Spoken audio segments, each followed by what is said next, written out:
ప్రకాశం జిల్లా మార్కాపురం పట్టణంలోని జిల్లా పరిషత్ బాలికల ఉన్నత పాఠశాలలో ఐసీడీఎస్ ఆధ్వర్యంలో పౌష్టికాహారం మరియు ఆరోగ్యంపై అవగాహన కార్యక్రమం జరిగింది। ఈ కార్యక్రమంలో విద్యార్థుల బ్లడ్ పర్సెంటేజ్, ఎత్తు, బరువు వంటి వివరాలు పరీక్షించారు। రక్తహీనత ఉన్న బాలికలకు ఐరన్ టాబ్లెట్లు పంపిణీ చేశారు। అలాగే పౌష్టికాహారం గురించి, వ్యక్తిగత పరిశుభ్రతపై తీసుకోవాల్సిన జాగ్రత్తలు, నెలసరిలో పాటించవలసిన పరిశుభ్రత చర్యలు, వాటి మంచి చెడులు, బ్యాక్ టచ్, గుడ్ టచ్ వంటి అంశాలపై సదస్సు ద్వారా విద్యార్థులకు అవగాహన కల్పించారు।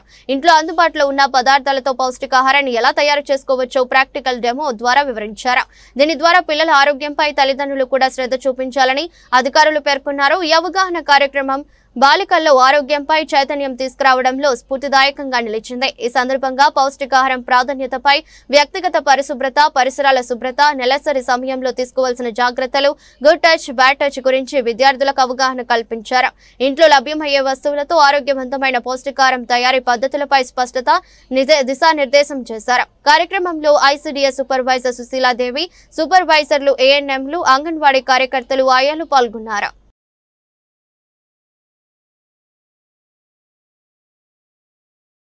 వ్యక్తిగత పరిశుభ్రత, పరిసరాల పరిశుభ్రత గురించి కూడా చెప్పాము। అలాగే గుడ్ టచ్, బ్యాడ్ టచ్ అన్ని విషయాలు కూడా వాళ్ళకి తెలియజేస్తూ బాల్య వివాహాల గురించి కూడా తెలియజేయడం అనేటువంటిది జరిగింది। ఎట్టి పరిస్థితుల్లో 18 సంవత్సరాలు నిండకుండా మనం ఆడపిల్లలు పెళ్లి చేసుకోకూడదు। అటువంటి వాళ్ళు ఎవరికైనా మీకు తెలిసినట్టయితే వెంటనే మనకి అంగన్వాడీ కార్యకర్త కానీ, మీ దగ్గరలో ఉన్నటువంటి సచివాలయంలో కానీ ఎక్కడైనా సరే తెలియజేసినట్టే ఆ పెళ్లి ఆపేదానికి కూడా అందరు అధికారులు కూడా ప్రయత్నం చేస్తారు। అలా మేము గతంలో కూడా చాలా ఆపి ఉన్నాము। కాబట్టి ఈ విషయాలన్నీ కూడా వాళ్ళకి కూలంకషంగా కూడా మేము తెలియజేస్తామండి ఈరోజు।